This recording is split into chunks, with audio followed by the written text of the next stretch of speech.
الرجيم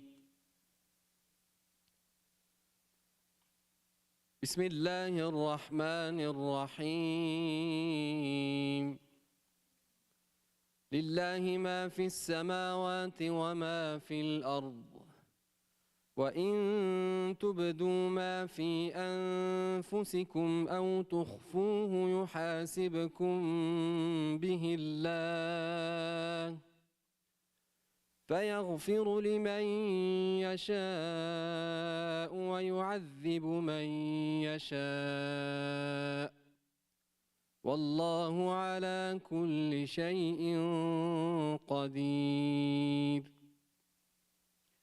آمن الرسول بما أنزل إليه من ربه والمؤمنون كل آمن بالله وملائكته وكتبه ورسله لا نفرق بين أحد من رسله وقالوا سمعنا وأطعنا غفرانك ربنا وإليك المصير لا يكلف الله نفسا إلا وسعها لها ما كسبت وعليها ما اكتسبت ربنا لا تؤاخذنا إن نسينا أو أخطأنا ربنا ولا تحمل علينا إصرا كما حملته على الذين من قبلنا ربنا ولا تحملنا ما لا طاقة لنا به واعف عنا واغفر لنا وارحمنا واعف عنا واغفر لنا وارحمنا أنت مولانا فانصرنا على القوم الكافرين صدق الله العظيم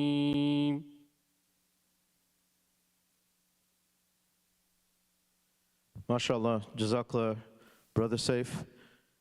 I'd like to invite up here a special guest of ours who came here. He is a Toronto councillor for Scarborough North. Without much ado, I will call up Mr. Jamal Myers, who would like to present the IIT with the certificate, and receiving the certificate will be our esteemed scholar, Shaikh Abdullah.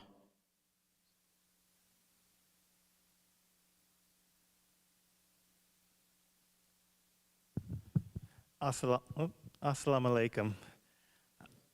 My name is Jamal Myers, and I am the City Councillor for Scarborough North, and it's my esteemed honor to be here with the IIT to celebrate Islamic Heritage Month. I'm going to present a scroll to IIT on the theme of this series called Decisive Moments, Lessons from the Past for the Challenges of Today, and I just thought I would read it out because I think it really captures the moment. On behalf of the residents of Scarborough North and the City of Toronto, I extend my warmest congratulations to the Islamic Institute of Toronto on the occasion of Islamic Heritage Month, Decisive Moments, Lessons from the Past for the Challenges of Today. This is an important commemoration of community, culture, and togetherness.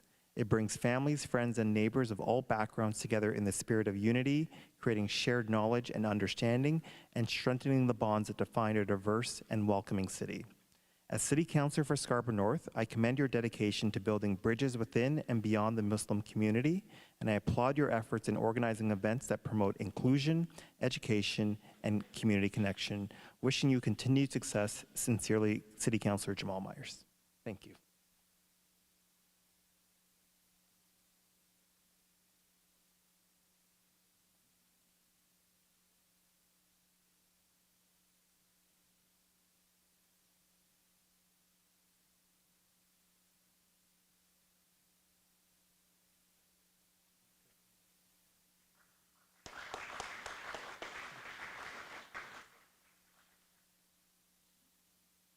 Thank you very much, Mr. Jamal Myers, and not to confuse him with the hockey player. for anybody that follows hockey. Okay. And so we'll jump right into our program, inshallah. Once again, Islamic Spain, the Murabitun, and I will call upon Shaykh Abdullah Hakim to present. Jazakallah.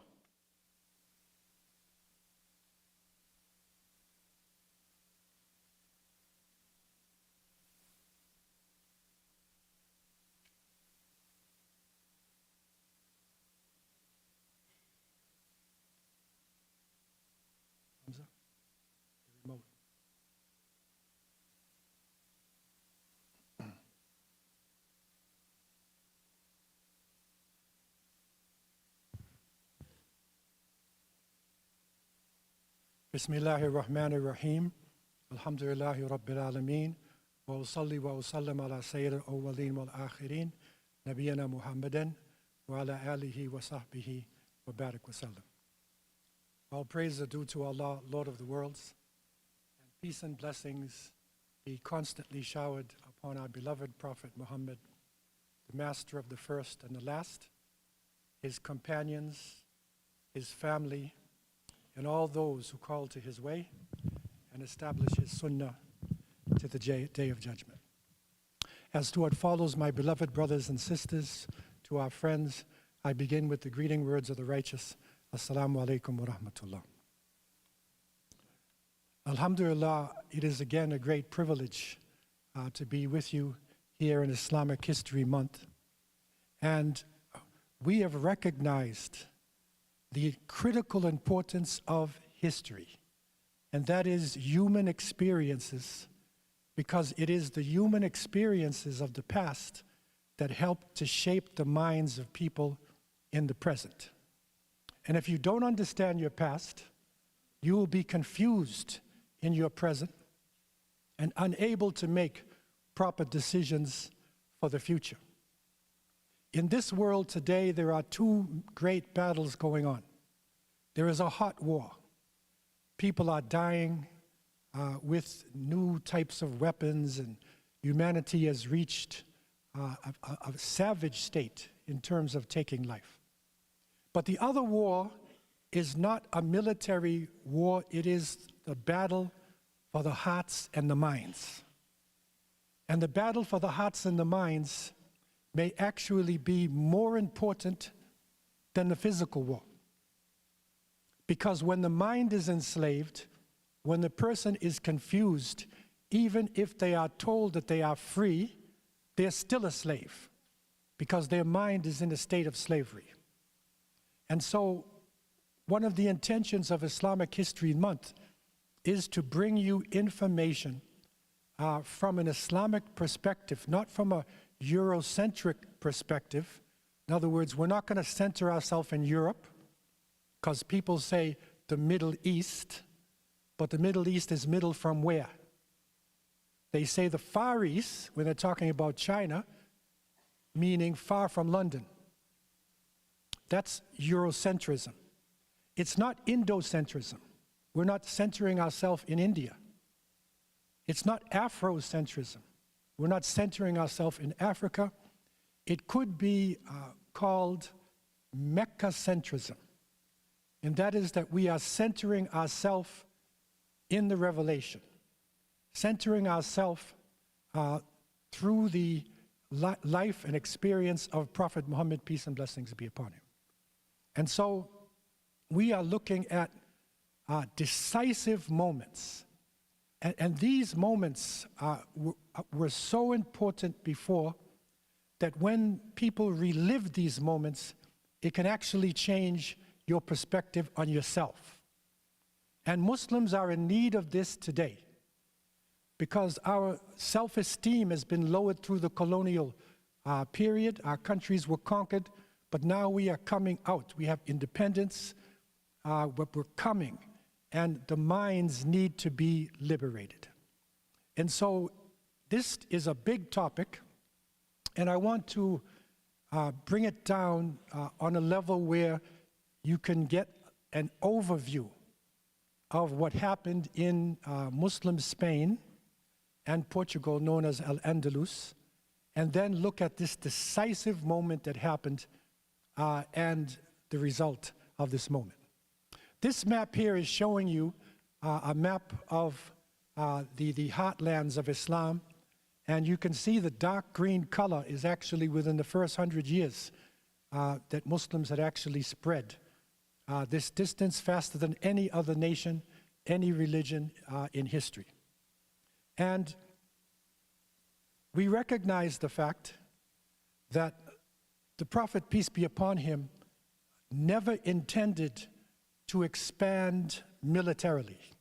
He sent messengers to the different kings and leaders of the world, inviting them to Islam. The Romans responded in a negative way, and they attacked from the north.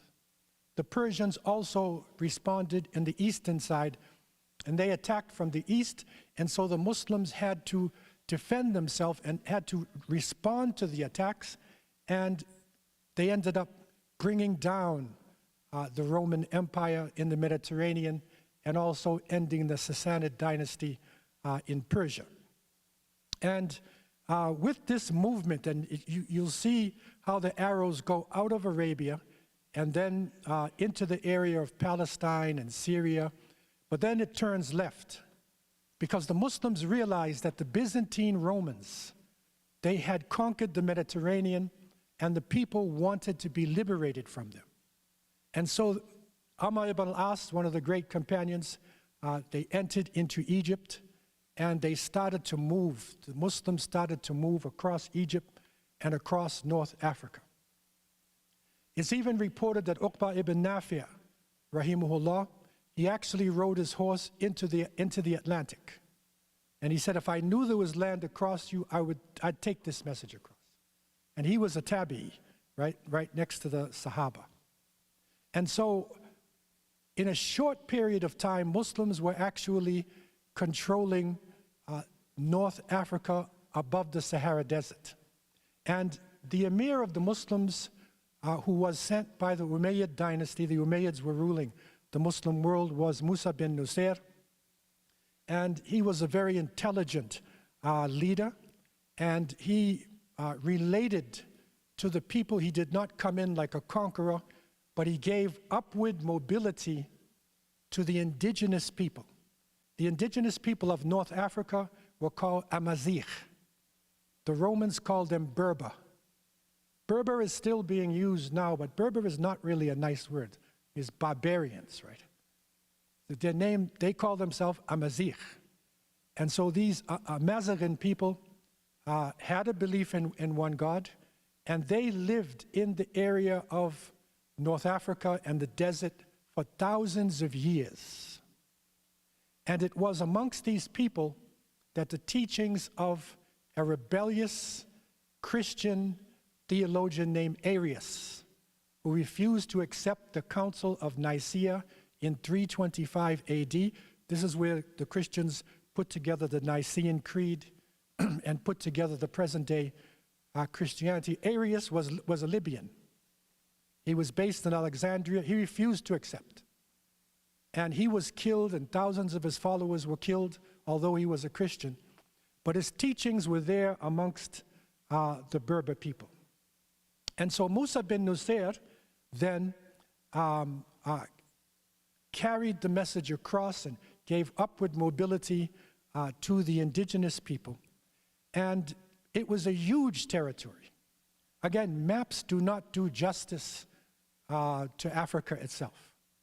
Because if you look at the African continent, and this is part of that trick, the battle for the minds, they even drew maps that changed the size of the continents. And we're still using a lot of these maps. But Africa is so big that you can put China, India, Europe, and other countries inside of Africa, and you still have space. You can't see that when you look at most of the maps. And so North Africa, meaning Egypt, Libya, Tunisia, Algeria, it is a huge space. And just below Algeria and Libya in what is now known as Sahara Desert, it used to be a tropical rainforest. And so Musa bin Nusayr took over the leadership. And across from him was the Iberian Peninsula. So this is what is known today as Spain and Portugal. So the name that is being used is Al-Andalus, and it comes from the word Vandals, because the Vandals was one of the powerful European groups living there in Spain. And so they called it Vandalusia or Andalusia, and then in Arabic, Al-Andalus. Okay, so this is where the name comes from the people themselves. So Musa bin Nusayr based himself in a city called Qayrawan, and that is in present-day Tunisia. And across in Al-Andalus, in Vandalusia, the people were made up of different groups. There were many believers in one God, and their ruler at the time was a Trinitarian. He was sent and inspired by the Pope, and he was based in a city called Toledo. And the population under Roderick, and his people were called Visigoths, you'll be surprised to know that there were Unitarians, there were people, Christians, who believed in one God. There were also Unitarian Visigoths. There were Jewish people living there in Spain, and they had fled from the area of Palestine, that area there, Jerusalem, in 586, when Nebuchadnezzar sacked Jerusalem. A party of the Jewish people left, and they ended up in Spain. So they have a long history there as well, and they're believers in one God. So the believers in one God were suffering under the Trinitarians. They were being persecuted to believe in the Trinity. And in the Muslim lands, which was North Africa, one of the Christian leaders, whose name was Ilian or Julian, he lived in a place called Ceuta. And Ceuta is in modern-day Morocco. And even though he was Spanish and a Christian, he accepted Musa as his Amir, and he was allowed to pay jizya, which is a tax, and he lived under the Muslims.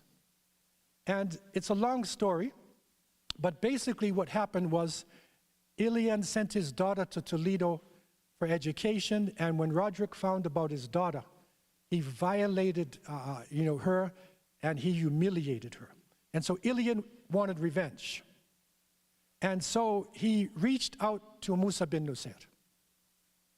And Musa recognized how important it was to respond to the believers in one God. Julian proved that he was serious. And so Musa sent his general Tariq ibn Ziyad, rahimahullah. Tariq was a Mazigh. He was a Berber. But he was fluent in Arabic as well. And he was a tireless general, one of our greatest generals in Islamic history. And Tariq took the forces across, and he confronted Roderick. Some reports say that Roderick brought 100,000 warriors into the field. And Tariq, after gaining reinforcements, his people were only 12,000. So in those days, think about the odds, 100,000 versus 12,000 Muslims. In those days, when our Iman was strong, that was about even. Because Muslims did not base their victory upon physical means. And so Tariq landed on a rock. And that rock was called the Rock of Kalpeh. Right, that's the ancient name for it. Later on, the Muslims called it Jebel Tariq, right, because that's where Tariq landed. And so Jebel Tariq is still being used today, Gibraltar. So you know, they used to say, this building is as strong as the Rock of Gibraltar. Okay, and that's the rock that's right there. So this battle, and we're moving right through to give you an overview, this important battle that happened between Tariq and Roderick was Wadi Lekka. Guadalete, they call it. It was a decisive battle for Muslims, and if you have an opportunity to read about it, it is an amazing battle. And Tariq was a tireless leader, and he took his forces north. Everywhere Tariq went, the Christians who believed in one God and the Jews opened up the gates of their castles. Their fortresses were opened up. And so the Muslims then, within a short period of time, and Musa came across and met Tariq, they took over just about the whole of Portugal and Spain. Just in a few years. And for the next 40 years, the people in Al-Andalus had a type of freedom that they never felt for centuries, but they needed a leader. And Tariq and Musa were called back to Damascus, and so a leader was needed in this area. And Allah subhanahu wa ta'ala intervened and raised up an individual who, again, is another important person, one of the most important people in Islamic history, although many Muslims are not aware of this. And this leader was named Abdurrahman ibn Muawiyah, rahimahullah. And that's not Muawiyah ibn Abi Sufyan. He was an Umayyad down the line. And Abdurrahman was known as the Falcon of Quraysh. At that time, and this is our weakness, there was a power struggle for leadership. And so the Umayyads and the Abbasids fought for power. And when the Abbasids took over, they tried to eliminate the Umayyads completely, and Abdurrahman, as a young man, he was forced to flee. And so he left Damascus over into Iraq, into Egypt. And what was different about Abdurrahman than the other Umayyads is that his mother was a Mazigh. So his mother was a Berber, and the father was Quraysh Umayyad. And his life is an amazing story. He fled across Tigris Euphrates. He went into Egypt, and he went to North Africa. His people, the Amazigh, took him in, and in the city of Qayrawan, they then told him, you should go to Spain, go to Al-Andalus, because they need a leader. And so this is the journey that he took. This is an amazing journey. You're traveling by foot, traveling by horse. It's an amazing journey of his life. And he's an amazing leader. And he was able to develop a powerful society. He led by example. He was a humble leader, tireless leader, and he brought in scientists, and they studied the land. And so they brought in vegetation, they pumped in water using aqueducts. And so shortly, his capital, Cordoba, became his center. And they bought the cathedral this is a picture of the cathedral itself, which is Cordoba, Spain now. They bought it for 100,000 dinars, and then Al-Andalus then became one of the most important cities in the world. And what was important about Al-Andalus was it was an open society where anybody could have an education. So Christians, Jews, Muslims were able to have education. Nobody was forced to accept Islam. And Cordoba, at its heights, okay, it had about 200,000 houses, 600 masjids, 900 public baths, 50 hospitals. The streets were lit for 10 miles in any direction. And historians say that it took London and Paris 700 years to reach the level of Cordoba. 700 years. Okay, that's opposite to what you will learn if you read some of the history books. And this was a flourishing society in Al-Andalus, and there's so much to talk about it. This is the Jamia in Cordoba. The Christians eventually converted it into a cathedral, but they left the shell of the masjid. And so this is it. When you're inside the Jamia, if you get a chance to visit Cordoba, they left the mihrab. So when you come in on the right side is the mihrab, where the imam would lead the salat. But inside, they violated it. They put graves inside there and statues and gargoyles and all types of creatures inside the Jami Mosque. And I was shocked when I came to this mihrab, because this has been kept together by Christians. This is a miracle from Allah. And the mihrab is still in good condition. I read the Arabic that is up there, and it is talking from Surah Al-Hashra, and it's saying, you know, Subhanallahi amma yushrikun. So the words are saying, glory, Allah is above all of their shirk. And so this is amazing, because this mihrab is looking down at all of their idols, right? And the Christians are taking care of it, but they don't know what it's saying. So this is the Umayyad dynasty in Al-Andalus. And there are a number of rulers. Probably the most important ruler after Abdurrahman ibn Muawiyah was Abdurrahman III. He was called Abdurrahman al-Nasir li-Dinillah. And he took over in 912. And he ruled for 50 years.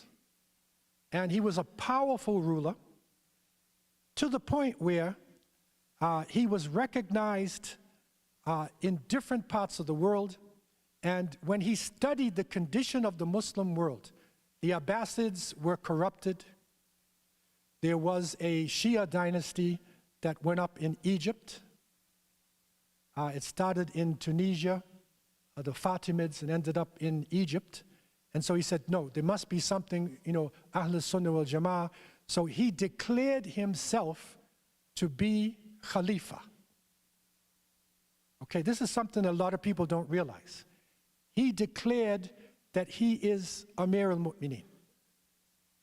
And so, with the power that he had, the European leaders, people of the Mediterranean, would actually make pilgrimages. They would visit Cordoba to Abdurrahman al-Nasir. They weren't going east, they were going west.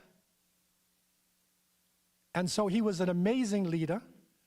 And in order to consolidate his rule, he built a beautiful city, a wonder city called Medina Zahra. And if you get a chance to go to Cordoba, you can still see it now. The ruins are there, and it's been excavated. And it was a wonder city. It was one of the wonders of the world, but it was a weakness because it was material things. And the leadership of Islam is not based upon buildings or based upon materials. And still, he extended the great mosque of Cordoba. He took care of the scholars, the scientists. He developed a navy. He was an amazing leader. And, but he himself, he reflected at one point, and he said that, you know, I have reigned, you know, for many years, and there's only really been a few days in my life that I've actually been happy. Okay, so this shows us that materialism, if you get too much materials, okay, it's a fitna. All right? Now, moving on, we're building to our climax. With the death of Abdurrahman III, another ruler took over, Al-Hakim II, and he was a good leader. He extended the masjid. He built a library with 400,000 volumes inside of it. Al-Andalus became one of the important places in the Muslim world. Following him, Hisham II was also not bad, but he took over when he was too young, and he left. After him, the leadership switched to another group. And this is a group they came out of Yemen, and their leader's name was Al-Mansur. Al-Mansur. And he developed another dynasty. Okay, and he had many victories. I'm going straight through this. You'll be able to get these slides online. Many victories Al-Mansur developed. But the problem was, there was a difference. There was Umayyads, and then there were people following Al-Mansur, and so there's a division. And once he died, it fell apart. And even though Al-Andalus had reached its height before him, it fell apart. And one of the great scholars, Ibn Khaldun, rahimahullah, from Tunisia, he spoke about Islamic history that it's like a cycle. There are times when we are high, and there are times when we are very low. And so we're going like in a circle. Okay, and Ibn Khaldun, he gave warnings about dynasties, that the dynasty has to revive itself. If it cannot revive itself and go back to the Sunnah, then eventually they will be defeated. So the Umayyad Khilafat then was abolished. They tried to come back, they were abolished, and the country broke into different emirates. So this is a period called the time of At-Tawa'if. These are the kingdoms. And one of the great historians traveled there into Al-Andalus, and he said, I've never seen so many places where there's Amir al-Mu'mineen in every section. And so these Tawa'if, some say there are around 22, different kingdoms, rule different sections. It sounds very similar to us. Our emirates are like this. And the problem was they were abandoning the Sunnah. Materialism was rising amongst them, and disputes started to happen. And so during this time, one of the worst possible things developed amongst the Tawa'if, and that is one prince, or Amir, would go to the Christians who were still trying to come back. He would go to the Christians and he would make an agreement against another Muslim. Okay, and the Christian would agree. And they would kill the other Muslim, and then he'd kill the first one. And so that is treachery. And this is a lesson we haven't learned yet. We haven't learned. But this is an example of what can happen at that time. And while this disputing was going on amongst the emirs, the Trinitarian forces were coming back from the north. Okay? And the leader uniting the Christian forces was named Alfonso VI.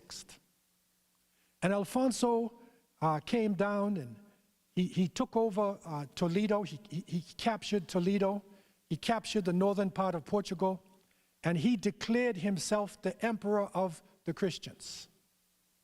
Okay, and so this is an actual artist relief of Alfonso himself coming in.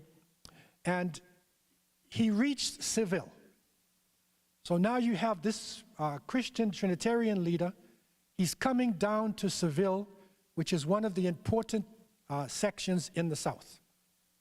The leader at the time was named Al-Mu'tamid Billah. Alfonso surrounded Seville and said, now you have to leave.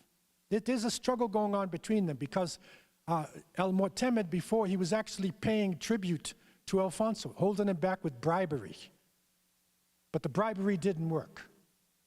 And so Alfonso then wrote a letter. It's a famous letter. He wrote it to Al-Mu'tamid. And he said in the letter, trying to insult the Muslims, he said, the most dangerous thing for me is your flies. You have too many flies. He's trying to insult the Muslims. So can you send me a mirwaha? Can you send me a fan so I can fan the flies off myself? Okay. Al-Mu'tamid turned the letter over and he said, if you do not retreat now, لَأُرَوِّحَنَّكَ بِمِرْوَحَ مِنَ الْمُرَابِتِينَ. I will fan you with a fan of the Murabitun. Now, historians record that when he turned that letter over, he's surrounding Seville, he turned it over, And he said to his people, retreat. So they immediately retreated. So the question is, who are the Murabitun? What is this group that can make a conquering Trinitarian who's taken almost half of Spain and Portugal immediately retreat? Who are they? There's many people using this name today, by the way. You might see it pop up in different parts of the world. But we need to understand who they are and how decisive they were. If we go back a little bit, we recognize that Muslims were crossing the desert, and the people who took them across were the Amazigh people, and especially one group called Sanhaja. And they were the people who would take you across the sea of sand. And today they call them Tawariks. And you will see the men cover their faces in the desert. And one of their leaders, whose name was Yahya ibn Ibrahim al-Judali, and his tribe was the Judala tribe, in 1048, he recognized that his people were leaving Islam, they were getting weak, they were becoming corrupted, and so he said, I must make Hajj. So he started on his Hajj, he made pilgrimage, and when he returned, he went to Qayrawan, to the capital. He went to the scholars, and he said to the scholars, send me somebody to revive Islam amongst my people. And so the scholars then sent him to a man named Abdullah ibn Yasin. Now, this is another name which should be, this name should be written, in gold. You should understand this person's name. Abdullah ibn Yasin was from the Sousse area in Morocco, and he went into the area of where the Sanhaja were and the Judala. That's present-day Spanish Sahara, Mauritania, right? This is your desert region there. He went into this area, but the people rejected him. Instead of going back to Morocco, he went south because he had heard that there were people embracing Islam down in the Niger River. So this is the area of Senegal and Mali and Niger. He went to the south, and there he formed what is called Ribat. So a Ribat is like a tent city, a small group. He only had 5 followers, and suddenly people started to come with him. His numbers increased. He started to call to the good and forbid evil until he had over 5,000 followers, and these followers were called Al-Murabitun. So this is where the name Murabitun comes from. It is the people of the Ribat. And Abdullah ibn Yasin died calling to the good and forbidding evil in one of his journeys there in West Africa. The leadership of the Murabitun went to a person named Abu Bakr ibn Umar.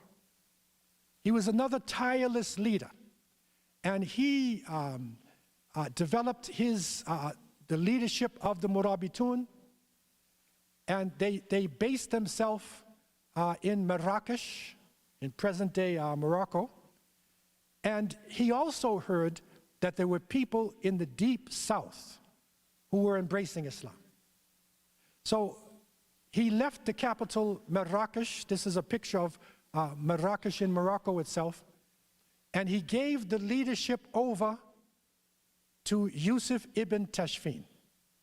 So this person here is one of the most decisive leaders in Islamic history.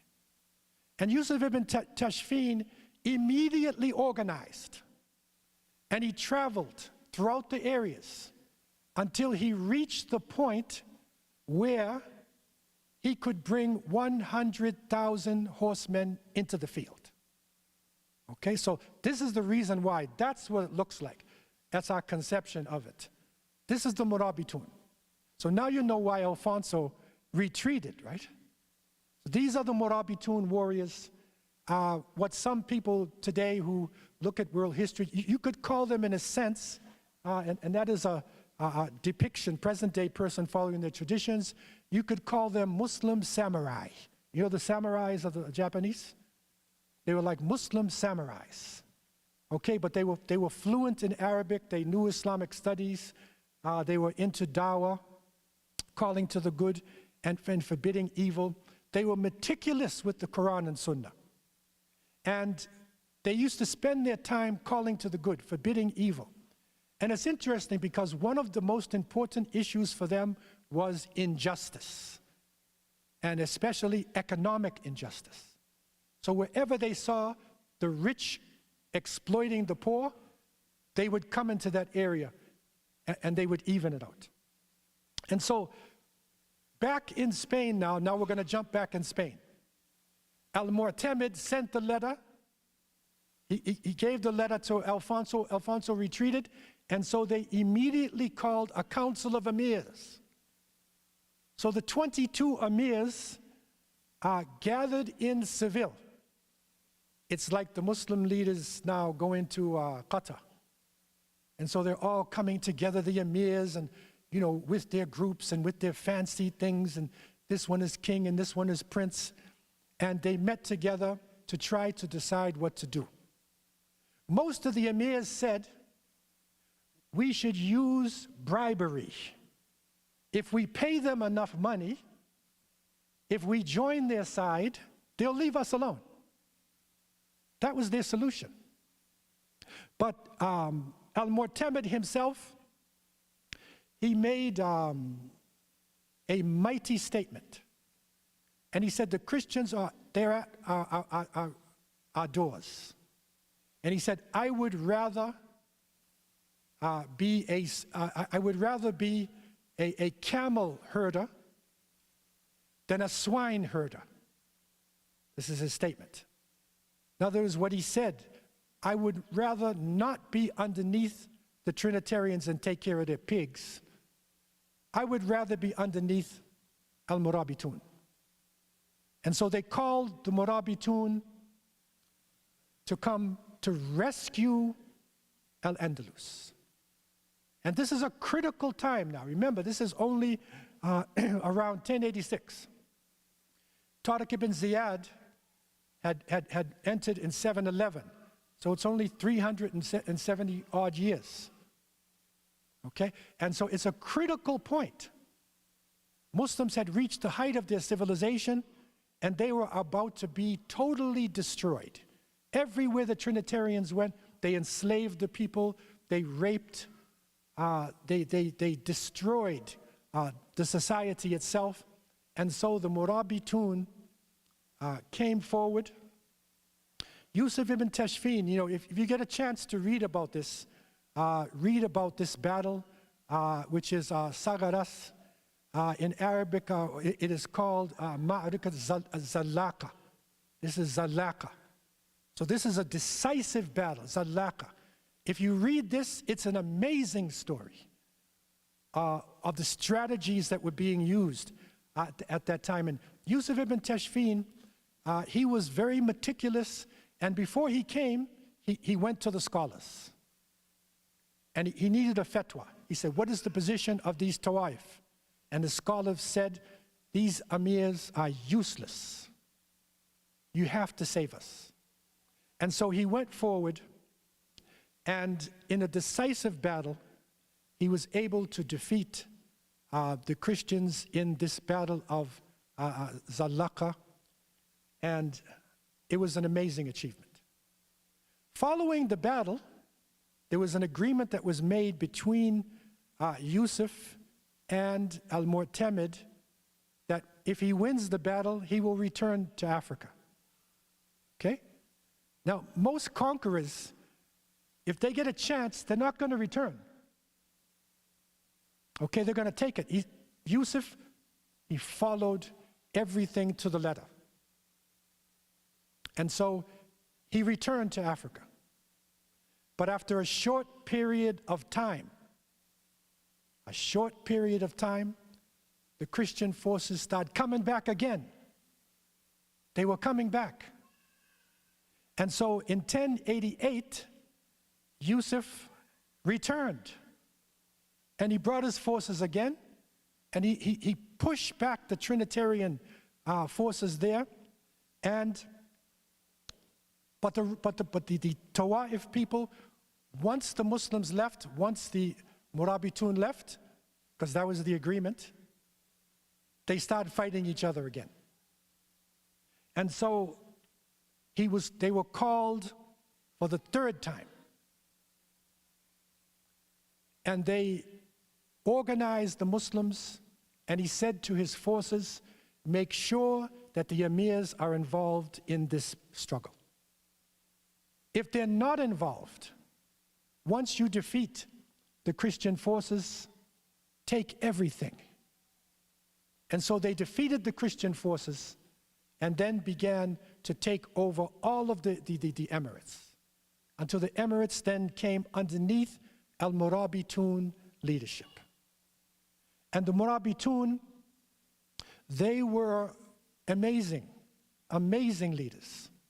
And one of the interesting points about the Murabitun, when Yusuf ibn Tashfin took over, now think about this now. Abu Bakr ibn Umar is their leader. He gives the leadership to Yusuf. He goes south to do dawah. When he comes back, Yusuf ibn Tashfin has got 100,000 warriors. And so at that point, Abu Bakr said, I give you the leadership. He didn't start fighting. He said, you deserve it more than me. And he spent the rest of his life in the field of dawah. Another amazing thing about the Murabitun is that they recognized the Abbasid leadership, even though they had 100,000, even though they controlled huge territories, much of North Africa and Al-Andalus. They recognized the leadership in the Muslim world, in Baghdad itself. And whenever the khutbah was being done, they would call their leader Amir al-Muslimin, not Amir al-Mu'minin. So their intention was unity. And one of the issues that Yusuf kept saying over and over again to the Tawa'if people, he said, humble yourself, unite yourself, because our strength is in our belief in Allah and our unity, and not to fall victims for materialism. He said it over and over again to Tawa'if people, but they wouldn't listen.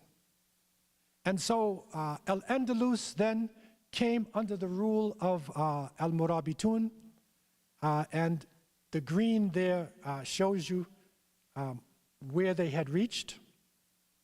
They were able to preserve Islam for the next few hundred years. It stayed in Al-Andalus. The Murabitun had not come in at this point.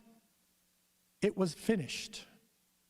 The Trinitarian forces would have destroyed all of the Tawa'if, and the history would have been changed. But it was a decisive moment that Al-Mu'tamid said, I would rather be a camel herder than a swine herder. I'd rather be underneath a serious Muslim than under somebody who will make me take care of his pigs. Because you see, the dunya, what happened in Al-Andalus, the dunya, the life of this world, they had 3-course meals, 5-course meals. It was one of the highest physical civilizations in the world, but then it went overboard. The Murabitun had a strict, they were coming out the desert, and they basically, their main meal was like oatmeal, and camel's milk and dates. Right, and Yusuf ibn Tashfin, they said he was 70 years old and he could run and jump on his horse. And so the Murabitun leadership is an example to us, and it is a decisive moment for us. And it's something that we need to recognize, because we're not little groups.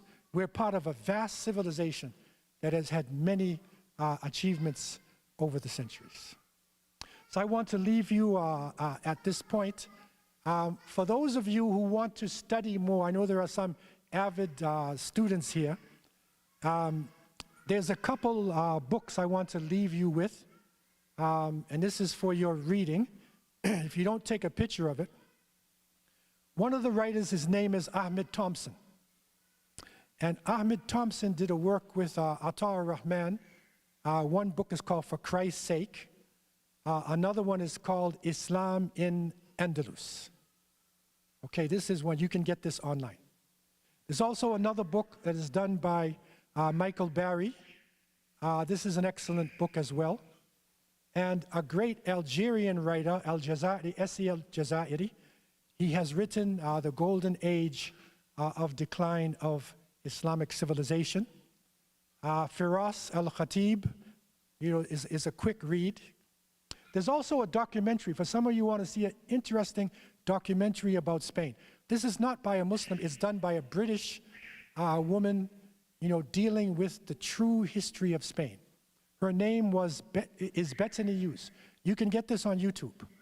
It's called When the Moors Ruled in Europe. It's a beautiful documentary.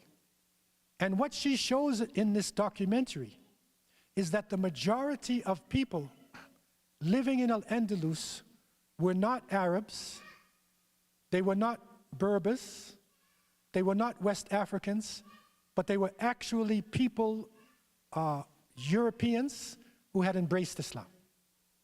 They were the majority of the population, and she proves this.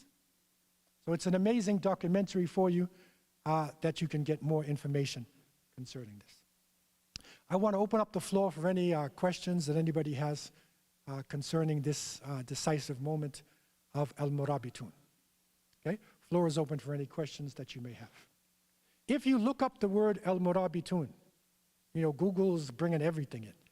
You might see organizations in different parts of the world, modern day groups that are using the name of Murabitun. Okay, but this is the historical Murabitun. This is the actual group itself. The other groups today, we don't know exactly everything that they're doing, whether it is good or bad or what, but this is an excellent part of it. Floor is open for any questions anybody has concerning Al-Murabitun. Yes. This presentation is available islam.ca. Go to the IIT's website, and we are streaming this live as well, and so you'll be able to get this presentation there and many other presentations concerning Spain and other places. Floor is open for any questions anybody has concerning this decisive act. Question.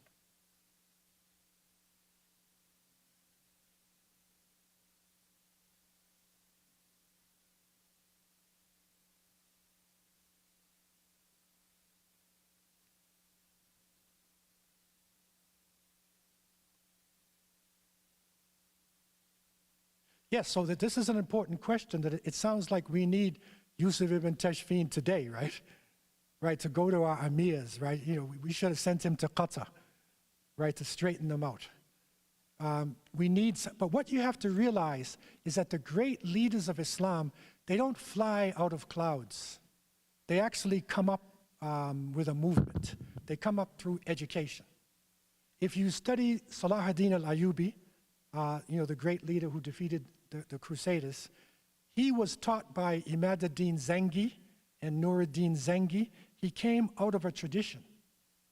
If you study the great Muhammad al-Fatih, the Sultan of the Ottomans, you will see that he actually was trained to be a leader, and he came out of a tradition.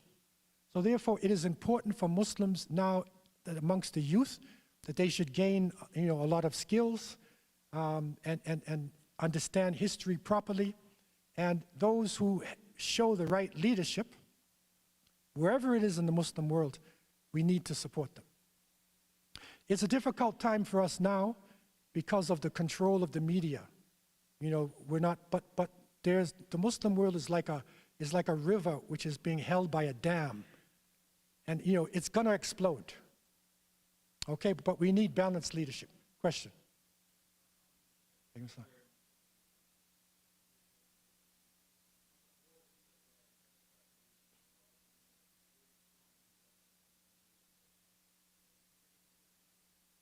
Yes, the Murabitun, they would do al-amru bil ma'ruf wa nahy al munkar, calling to the good and forbidding evil.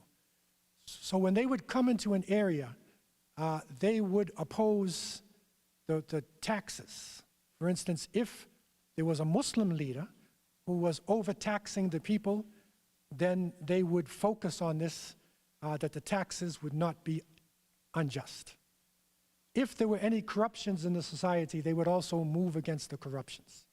And this is extremely important because calling to the good and forbidding evil is a crucial quality of the Muslims, and sometimes it's lost.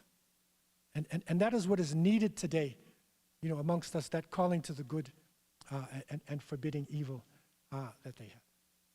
Now, any other general questions anybody has? Floor is open. Yeah, go ahead.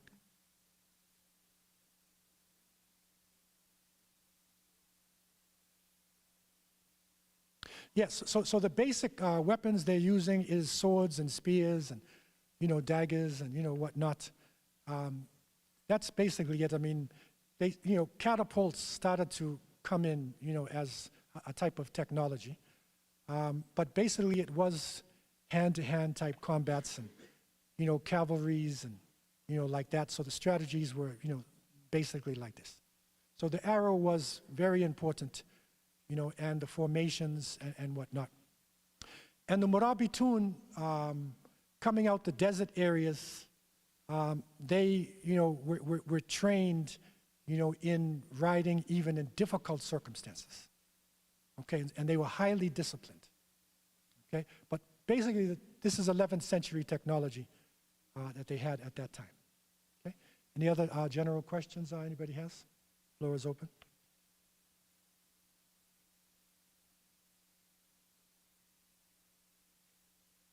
Yeah. Yeah, go ahead.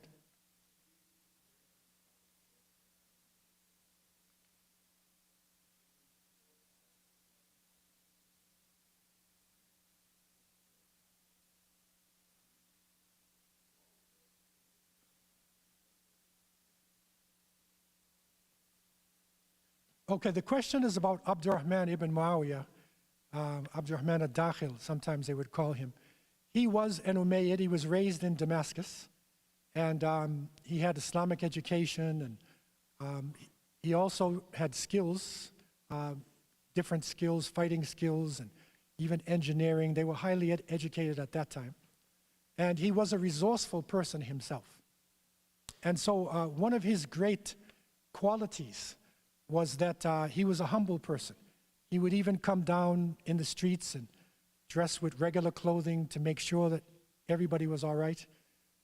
He would call in scientists and people of agriculture, and he surrounded himself with people who had solid information. He was also a very strong leader as well. And in battle, he was ruthless in battle too. So he was a powerful leader in battle. But really it was his vision. He had a vision. And then he made Cordoba as his center. And they bought the cathedral for 100,000 dinars. And they made that the capital of Al-Andalus. And scholars were invited to come in. And it's amazing with all this trouble going on today, in Palestine. It is during this time, it was what could be called one of the greatest period in Jewish intellectual history. Maimonides, Ibn Ma'mun, the great Jewish scholar, he lived in these times. Christians, the Christians were coming into Toledo, Granada, Seville. They were studying in the universities. And it is through that education, they actually opened up their universities in Sorbonne, in France, in Britain. In other words, there was a transfer of information. The dark ages of Europe were ended through the intellectual achievements of the Muslims, right there in Europe itself. So this actually is history that should be studied by Europeans. It's crucial history. And I was surprised, on one of the trips we took to Spain, there was a group that Muslims who came from Switzerland. And they said, Switzerland is a country based upon tribal unity. There are mountain ranges around Switzerland, And one of these mountain areas was conquered by an outside force. And so the Swiss people at the time recognized the Khalifa, Abdurrahman al-Nasir, and they asked him for help. These Swiss Muslims, and they said they have proof. Abdurrahman al-Nasir sent an army to Switzerland, and they defeated that force and saved the tribal unity. And the Swiss gave Muslims the rights to properties in this section of Switzerland. This is how important he was. And it's something which unfortunately was blotted out of history. That again is the battle for the minds, right? The battle for the hearts. Floor is open for any other general questions anybody has. Is there anything?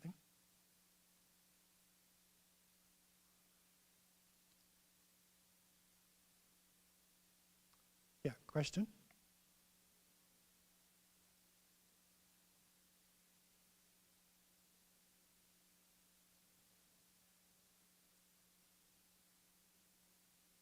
Yes, like when you study the history of Muslims there, eventually, the Murabitun, after 100 years, they got corrupted. Another group came in, Al-Murabitun, for another 100 years. Eventually, Muslims ended up in the province of Granada, which is in the deep south. But eventually, in 1492, they surrendered Granada. And so the Spanish Inquisition happened. And that is where they tortured people, Muslim, Jewish, Christian who believes in one God. If you don't accept the Trinity, they burn you at the stake. Millions of Muslims had to flee. So Muslims ended up in Morocco, in Egypt, even in Libya itself. The Ottomans, there's a section of Istanbul today where Jewish people fleeing the Inquisition were taken in by the Sultan. It's there up until today in Istanbul. But the sad thing was, they continued to torture and kill and drive the people out until it was so dangerous in Spain that they said nobody can be Muslim. And even if you say you're a Christian, that's not enough. Because what Muslims were doing is that they would say, I'm a Catholic, inside he's a Muslim. So that person's called Morescos. The Jewish people, inside he's Jewish, they are called Morenos. And that name Morenos, look in South America, there's some leaders called Morenos right now in South America. So the Morenos people and the Morescos, it reached the point where in the Inquisition that saying you're a Christian was not enough. And if you took a bath on Thursday night, they'll burn you at the stake. Does anybody know why? The person's a Catholic, but they took a bath on Thursday night. What is wrong with that? Does anybody know why? It's Laylatul Jumu'ah, right? That is, Jumu'ah starts after Maghrib, right? So that could be your ghusl for Jumu'ah. So even the person had this habit of taking a ghusl for Jumu'ah, if that was, burn them alive. That's how dangerous it came. And one of the scholars, Ahmed Bad Jumu'ah, he made a fatwa. I have never seen a fatwa like this anywhere. He wrote to the Muslims in Spain and he said, I know that you cannot show your Islam. If you want to purify yourself, tahara, meaning make wudu or ghusl, say Bismillah to yourself and jump in the lake and swim. Okay? Because ghusl is the water touching all your body, right? He said, you want to make salat, walk down the street and, you can make salat with your eyes. If you want to make tayammum, dry wudu, tap the wall. Don't let anybody know. If you have to get married, they force you to marry in the Christian church. In the middle of the night, have a nikah. Janazah has to be done the Catholic way. In the middle of the night, you can do janazah. This was a fatwa. And his example was the case of Ammar ibn Yasir, radiallahu anh, who came to the Prophet ﷺ and said, I have destroyed myself.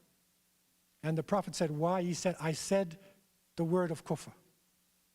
Then the Prophet ﷺ asked him in words, how is your heart? And he said, my heart was strong in faith. So the Prophet said, you're okay. In other words, if you're under torture so bad you say anything, long as you're good inside, you're okay. So this mufti, that was the basis of his fatwa. And what happened in Spain, when they did a census in the early 20th century, and they were looking for religions, and they said Islam, they said 0. 0. No Muslim at all. Okay? But they can't stop, Allah's message. And alhamdulillah, there have been many Moroccans and Algerians who are, now moving into, work there.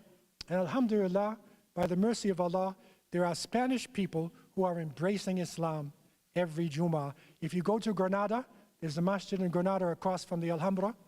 Every Friday there is somebody who's accepting Islam. The Jummah, it's an interesting one too. It's in Spanish and Arabic, right? But after it, every week there's somebody embracing Islam. So the Spanish people are recognizing, because when independence came, everybody started to look for their family and their roots. And they started to do DNA testing. And many of the Spanish realize they're actually originally from North Africa. Okay, they're not originally from Spain. They start realizing, well, something's wrong here. And many of the young people started to study and then realized, no, Islam is the way. So alhamdulillah, now there are strong communities in Cordoba, in Granada. If you go to Granada, there's a number of masjids in Granada now. And there are Muslims in different places. You're traveling on the road now. You stop in some of the restaurants, and they have, especially in Ramadan, they have halal section for food. Okay, so it's coming back. They tried to stop it, but they cannot put out the light of Allah subhanahu wa ta'ala. Alhamdulillahi Rabbil Alamin. Question?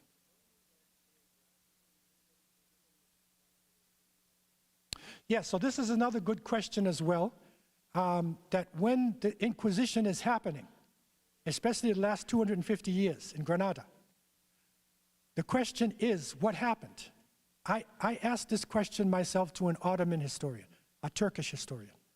And he said, at that time, when the Muslims are being driven out, we were busy fighting the Europeans in Venice. There was major campaigns going on in Eastern Europe. So the most that the Ottomans could do was send boats. So they sent boats there to Spain, and anybody who wanted to come, they would take you to Istanbul. But they were too busy fighting the Christian forces on the eastern side of Europe, that they were not able to do it. And in Morocco itself, another group came later called Muwahidun. They came from North Africa. But finally, after that, they didn't have enough strength to be able to hold back the forces. So this, of course, this is a good example for us, but at least under the most difficult circumstances, they cannot put out the light of Allah subhanahu wa ta'ala. So I think we want to, okay, one more question, then we're going to close. Go ahead.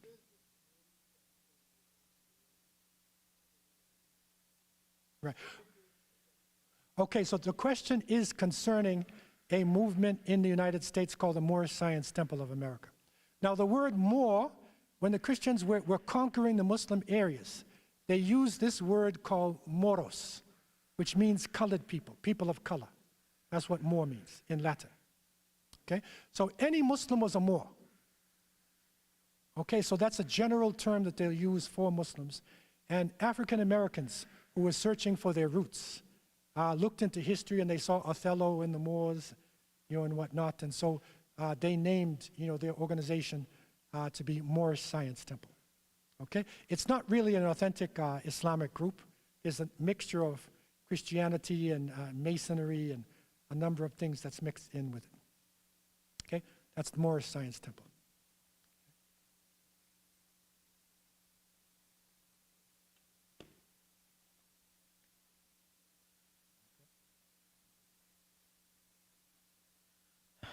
Jazakallah khair, Shaykh Abdullah. As I said, one of the things about some of these lessons that we learn is that Wikipedia will only do some little justice, but the amount of depth when you go and listen to these type of lessons in Islamic history, they start to inspire everyone here. And a lot of this ties in for those that were here for Jum'ah and listened to our esteemed scholar Shaykh Abdul Hamid when he talked about the lessons from the past, from Islamic history as well. It helps to tie in with what Shaykh Abdul Hakim was talking about today, the Murabitun and what we can learn from it. And so today, when we're seeing all of these challenges that we're having in society today, is not to lose hope, but to stick firm to our deen, because that's what's going to give us that patience and perseverance to move forward despite all the struggles that are having. Never lose hope. I'm going to, for those that would like any of these lessons that were presented today, last week, and the week before, please go to courses.islam.ca and you can register there, and you will have access to all of the presentations as well as all of those boards that you see there. Courses.islam.ca. Please register there. Also, reminder that next week we have our program on the Sunday, not the Saturday. And lastly, Isha will be at 8:30. The adhan will be called shortly, but please feel free to take some snacks here. And I will also kindly ask if there's any Murabitun that would like to stay back and help with folding the chairs once the snacks are complete. We'd definitely appreciate it. Once again, Jazakallah for attending. Assalamu alaikum wa rahmatullahi wa barakatuh.